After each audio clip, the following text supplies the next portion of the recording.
When 9-year-old Ethan Miller disappeared in 2017, everyone believed the search and rescue teams would find him. 6 years have passed. The case went cold. The media moved on. But his mother Sarah never stopped hearing a child's voice coming from the attic every night. They called it trauma. They called it imagination. Until the journal she found in the attic proved she was right all along. Before you watch this video, don't forget to subscribe, because some stories are buried to be forgotten. November 15, 2017, Millbrook, Ohio.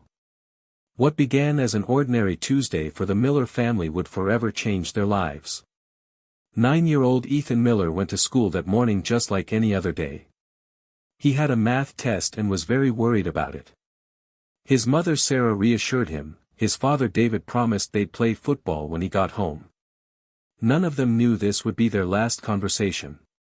Ethan was a cheerful, well-liked child at Millbrook Elementary School. He struggled with math but excelled in art class. He was constantly drawing houses and secret rooms, always imagining. That day, his teacher Mrs. Johnson asked him about his new drawing. Ethan said he had drawn a big house with secret rooms inside. This detail would become very important later. After school at 3:30 p.m., he started walking home with his friends Kevin, Alex, and Tyler. The usual route, from school to Main Street, then to his own neighborhood. They were joking around, talking about playing PlayStation at Kevin's house the next day. None of them had anything bad on their minds. 200 meters from his house, his friends went their separate ways. Kevin turned right, Alex turned left. Ethan was left alone. He greeted Mr. Peterson, the shopkeeper in front of his apartment building, and told him his math test had gone well. According to security camera footage, at 4:15 p.m. he stopped in front of his apartment building, took out the drawing he had made that day from his backpack, examined it, and smiled. At 4:18 p.m. he looked toward the narrow alley next to the apartment building, as if he had seen something. He stepped out of the camera's view and was never seen again. Sarah became worried when she looked out the window at 4:30 p.m. and didn't see Ethan. At 5 p.m. she asked the neighbors, at 5:30 p.m. she called his friends. No one had seen Ethan. Panic began at 6 p.m. David rushed home from work, and together they searched the streets. At 10 p.m. they called the police. The first police unit arrived half an hour later. Detective James Wheeler took over the case. They searched the house from top to bottom, every room, every closet, every corner. Ethan wasn't there. When they examined the security cameras, they saw Ethan going to the side alley at 4:18 p.m. They checked that alley but couldn't find any trace. The next day, official search began. State search and rescue teams came, K9 dogs were brought in. The dogs picked up Ethan's scent and followed it from the front of the apartment to the side alley, then the trail disappeared. It was as if Ethan had vanished into thin air. The search expanded, the entire neighborhood, parks, vacant lots, construction sites were searched thoroughly. 200 volunteers joined the search. Ethan. Ethan, echoed through the neighborhood, but Ethan didn't respond. On the second day, the media heard about it. Sarah looked into the cameras through tears, asking for help to find her son. The hashtag #FindEthan went viral on social media, thousands of people shared it. A tip line was established, but hundreds of tips that came in were false. There was no trace of Ethan. A week passed. Media attention decreased, new stories came up. People started to forget, but the Miller family never gave up.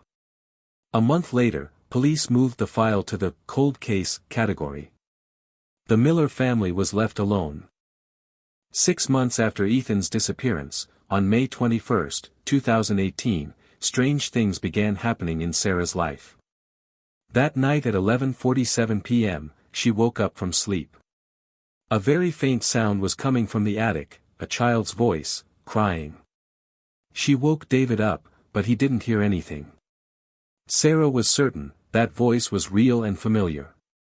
The next night at the same time, the same voice came. This time Sarah was ready. She tried to record it with her phone, but only silence was recorded. On the third night, David heard it too. "What is that?" he asked. Sarah said, "It's Ethan's voice. He's my son, I know his voice." David was skeptical, but now he was hearing voices too. Sarah began investigating the attic. She searched every corner, checked old belongings and boxes. Ethan's old toys were there, but he wasn't. That night at 11:47 p.m., the voice came again, this time clearer, "Mom." Sarah froze. "Mom. I'm here." The voice was coming from the attic. "Ethan. Son, is that you?" she shouted. "Mom, why are you crying?" came the reply. The voice sounded very distant, as if from a tunnel. Sarah ran to the attic but couldn't see anyone. "Where are you?" "I can't see you." "You can't see me, Mom. Just listen." "How can I not see you? You're my son." "I'm different now, Mom. But I'm still your son." These conversations continued for weeks. Every night at 11:47 p.m., Ethan's voice would come. "Mom, I'm okay. Don't worry." "Where are you, son?" "In the attic. In a secret place." "Are you scared?" "No, Mom. I wouldn't be scared if you were here."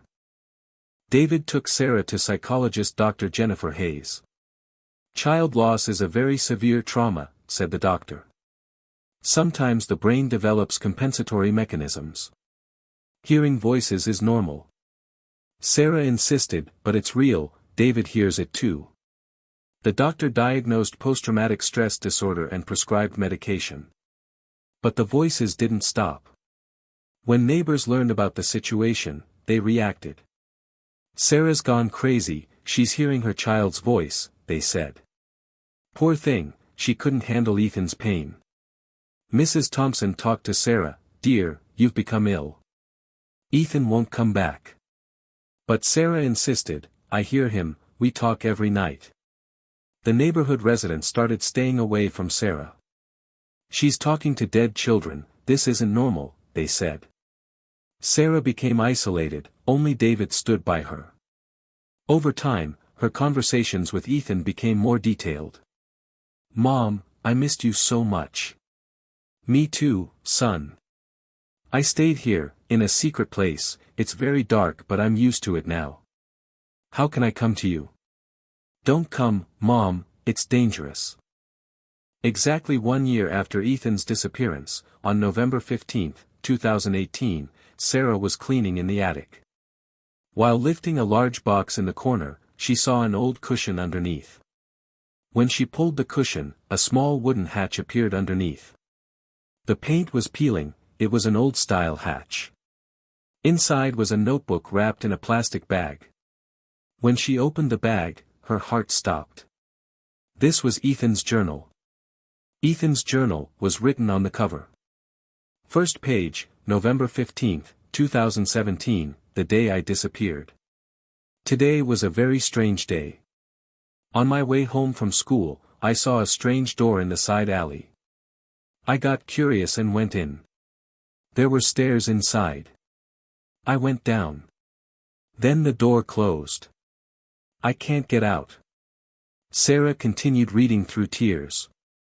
The journal was written every day, 50 pages full. November 16, I still can't get out. It's very dark. Where's Mom? November 17, the water ran out.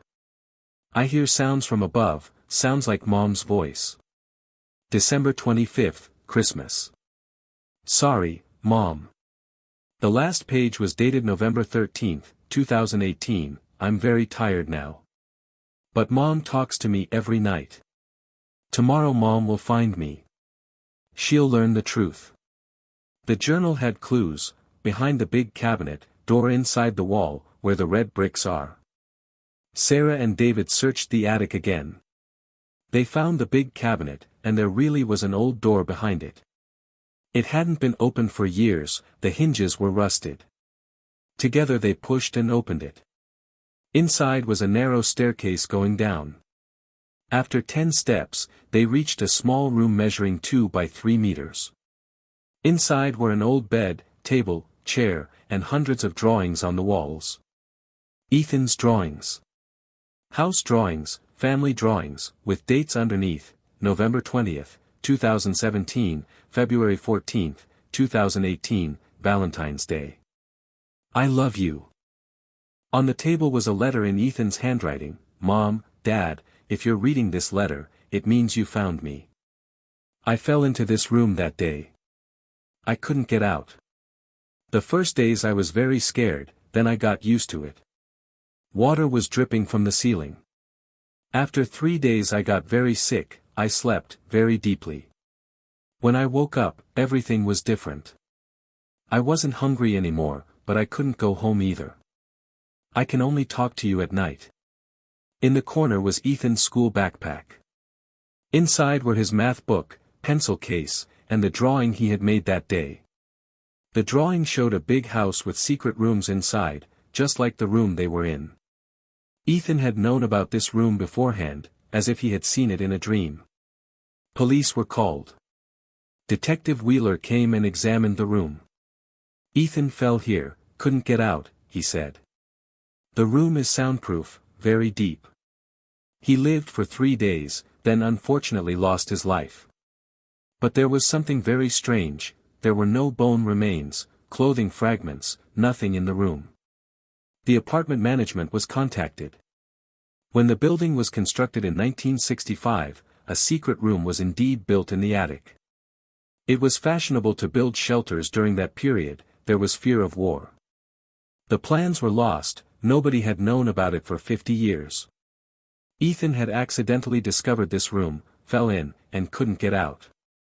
When the situation was reflected in the media, it caused a great stir.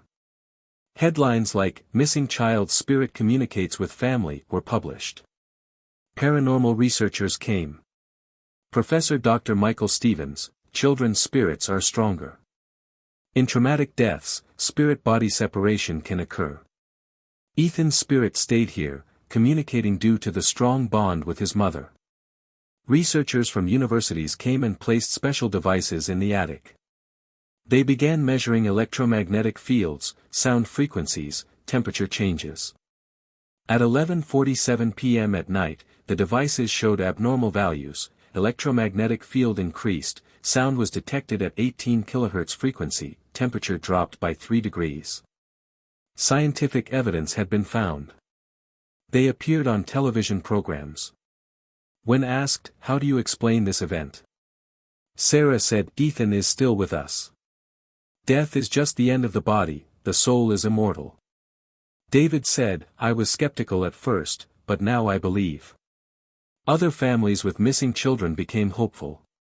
"Is our child talking too?" they asked.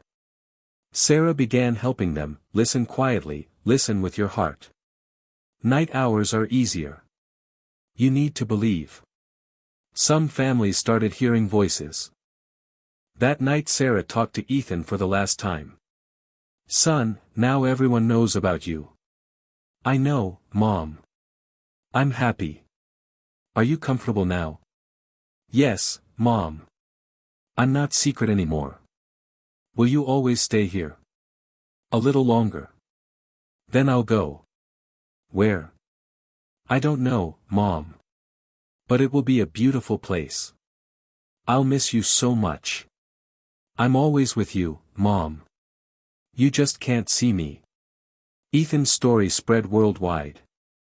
A documentary was made, a book was written. The room in the attic was turned into a museum. Ethan's room became visitable. Families with missing children come to pray and search for hope. 2024, 7 years have passed since Ethan's disappearance. Sarah still sometimes hears his voice, but not every night anymore. "Ethan is growing up," she says. "He's not that dependent on us anymore." The room in the attic still stands, visitors come. "Is this real? Did Ethan really live here?" they ask. Sarah smiles, "Ethan is still here. If you listen, you can hear him. Some stories never end. Some voices never stop. And some loves are stronger than death. Ethan Miller's story isn't just a missing child case, it's the story of the power of family bonds, the importance of believing, and that love never dies. Thank you for watching this story. Don't forget to subscribe.